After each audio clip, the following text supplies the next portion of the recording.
Türkmenistan'ın prezidenti soňky 10 günüň dowamında keselleriň aýramagyna garşy görüşen adatyn daşyr topary bilen ikinji gezek maslahat geçirdi. Bu koronawirusyň adamdan adama has aňsatlyk bilen geçen delta görnüşiniň dünýäniň azyndan 85 ýurdunda ýüze çykarylmagynyň we bu sebäpli käbir döwletleriň öňüne alyş, şol tanda pitiklenme çärelerini ýangadandan urunuşdyrýan döwrüne gabat geldi. Sol bir wagtda koronawirusyň iki ýagdaýyny hem resmi taýdan hasaby almadyk Türkmenistan paýtagtda dezinfeksiýa işlerini güýçlendirdi. 27 iýunda keselleriň aýramagyna garşy görüşen adatyn daşyr toparynyň maslahatyna gatnaşyjylar şol sanda prezident Berdimuhammedow ýene bir gezek Türkmenistanda ähli çäreleriň görülýändigini gaýtalady. Şeýlede ýurt çäginde ölüm howply virus bilen kesellenen ýagdaýyň ýüze çykarylmandygyny öňe sürdi. Emma Berdimuhammedowyň bu baradaky dowamly çykyşlary bilen birlikde azatlygyň we beýleki garaşsyz türkmen nisirleriniň habarçylary koronavirus ýokuşan adamlaryň da ondan ýogulan adamlaryň hem sananyň köpdigini tasdiklaýarlar.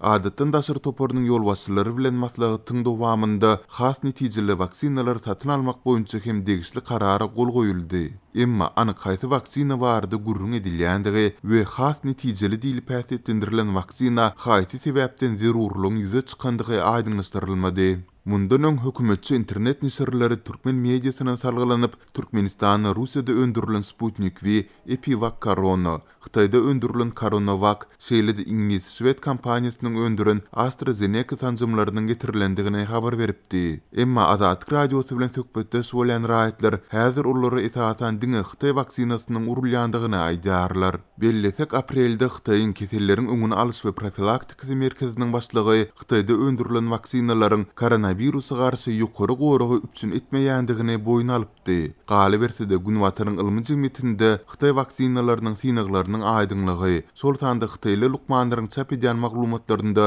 ýeterlik jikmejiklerin ýoklugy barada soraglar döreýär. Şol bir wagtda Epivac Corona vaksinasyny dünýäde diňe Russiýanyň özü we Türkmenistan hasaby aldy. Şeýlede Türkmenistanyň ýanwarda Merkezi Aziýada ilkinji bolup Russiýanyň Sputnik V vaksinasyny hasaby almagyndan soň ilk wada adamlary Rus tanjymy urulsa-da, ol soňu bilen diňe Aşgabatyň ýaşaýjylary bilen çäklendi. Biraz wagtdan soňra-da Hytaý vaksinasynyň ornuny Sputnik V-ni urdurmak üçin goşmaçy pul, para sorulyp başlandy. Ýekşenbe günü geçirilen maslahatda Berdimuhammedow ýurtda vaksinalaryň bar bolan gorunyň üstüne gorgoşup, täze has netijeli vaksinalaryň 1,5 millionndan ibaret ähtiýaçly gorunyň döredilmelidigini aýtdy. Emma ozalky bar bolan vaksinalaryň sany we ilatyň näçe bölegine eýen vaksina tanjymynyň urulandygy barada maglumat berilmedi. Galy bersede maslahatyň agramly bölegi awada tiýagçylyk zolugyndaky virusyň öňüne almak boýunça görülen çärelere bagşlandy.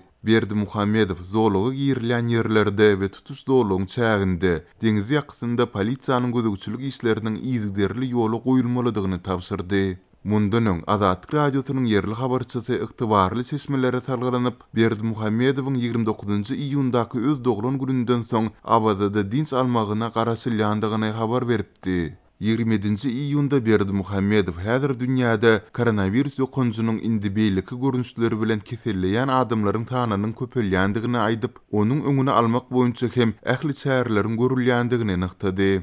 Bu ağırlıkta Aşgabatly habarçylarymyz soňky günlerde paýtagtda karantin çäreleriniň berje edilişine gözegçiligiň güýçlendirilendigine habar berýärler. Geçen ýylyň tomsunda pandemiýanyň mewjudýan döwri bazarlar her 10 günden bir gezek dezinfeksiýa edilipdi. Ol soňu bilen aýda bir gezek içeline azaldyldy. Indi ýene de gaýtadan her 10 günden dezinfeksiýa edilýär. Paýtagtdaky basseýnler hem köpçülikle ýapylýar. Muňa garamazdan jokramazda da adamlar Göktepe'däki suw howdanyna gidip başlady. Resmi ýagdaýda ol ýapyk hem bolsa 20 manat para bersen goý berýärler diýip Aşgabatly ýaşaýjylaryň biri 28 iýunda habarçymyza gurrun berdi. Şeýlede Aşgabatda 1967-1972 ýyllar aralygynda doglanlara köpçülikle vaksina tanjymlary urulýar. Koronavirusun geçen ýylyň aýagynda ilkinji gezek Hindistanda ýüze çykarylan delta görnüşi häzir köp ýurtda çalt ýaýraýar. Hünärmenler öňkü damlardan kesel görnüşlerinden tapawutlykda COVID-19 bu görnüşi bilen baglylykda hastahana ýerleşdirilýänleriň arasynda çağalaryň hem köpelendigini tasdiklaýarlar.